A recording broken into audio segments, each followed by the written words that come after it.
महरू की सास को अब महरू पे शक हो चुका है। वो कहती है कि ये लड़की चुप करे बगैर बताए घर से चली जाती है। मुझे तो इस लड़की के समझ नहीं आई। दूसरी तरफ जेवरात का मामला अभी हल नहीं हुआ है। ये लड़की हमसे क्या चाहती है? मुझे तो ऐसे लगता है सही हमारा तमाम जेवरात लेके यहाँ से भागना चाहती है। वो खुदा से मदद मांगती है कि या अल्लाह पाक आप मेरी मदद करना।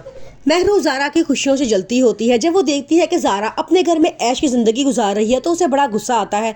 अब वो ज़ारा के हादी को उससे छीनना चाहती है। वो हादी की कज़न के पास जाती है और उसे जाकर कहती है कि तुम्हारे तो माँ बाप फोत हो चुके हैं, अब तुम जिसके साथ भी शादी करोगी वो लोग तुम्हें मिलकर बर्बाद कर देंगे। तुम ऐसा करो, तुम हादी से शादी कर लो, हादी से बेहतर लड़का तुम्हारे लिए कोई हो ही नहीं सकता। अब वो लोग चाहती है कि वो हादी से शादी करने के लिए तैयार हो जाए और वो फ़ौरन तैयार हो जाती है और कहती है कि मुझे हादी से शादी करने के लिए कोई एतराज़ नहीं है, लेकिन ज़ारा को मैं कैसे पीछे करूं? तो वो आगे से कहती है कि ज़ारा अपने बाप की इकलौती बेटी है और ज़ारा के खालू जो हॉस्पिटल में एडमिट होते हैं, ज़ारा उनसे मिलने के लिए जाती है और कहती है कि आपको मेरा साया बनकर रहना चाहिए, अल्लाह ताला आपका साया मेरे सर पे हमेशा सलामत रखे। वो आगे से कहते हैं तुम्हारा साया तो नहीं बन सका, मैं तुम्हारे साथ तुम्हारी खाला सारी ज़िंदगी ज्यादती करती रही और मैं खामोश रहा, कुछ कर ना सका। आज मुझे इस बात का बहुत अफसोस है। आगे से आदिल साहब भी उन्हें बहुत समझाते हैं और कहते हैं कि परेशान होने की ज़रूरत नहीं है, अब तुम फटाफट ठीक हो जाओ और घर वापस आ जाओ, क्योंकि हम दोनों को मिलकर ज़ारा की शादी करनी है बड़े धूमधाम से। ज़ारा जो अपनी खाला पे अंधा एतमाद करती थी, वो ये सोचती थी कि उसकी खाला कभी भी उसकी परवरिश के इवज़ पैसे नहीं लेंगी, लेकिन ऐसा नहीं हुआ।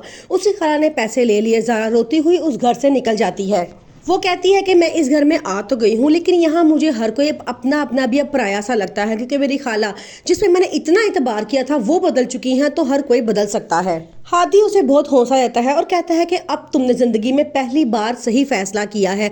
मैं हमेशा से जानता था कि मुमानी की फितरत किस तरह की है, लेकिन मैं कहता था कि तुम उनके प्यार में इतनी अंधी हो, अगर तुम्हारे सामने कोई बात की भी जाए तो तुम कभी भी नहीं मानोगी, इसलिए मैं खामोश रहता था। दूसरी तरफ उसका खालू बड़ा परेशान होता है। वो कहता है कि मैं कैसा बाप था, अपनी नज़रों के सामने अपनी बेटियों की परवरिश होते हुए देख रहा था।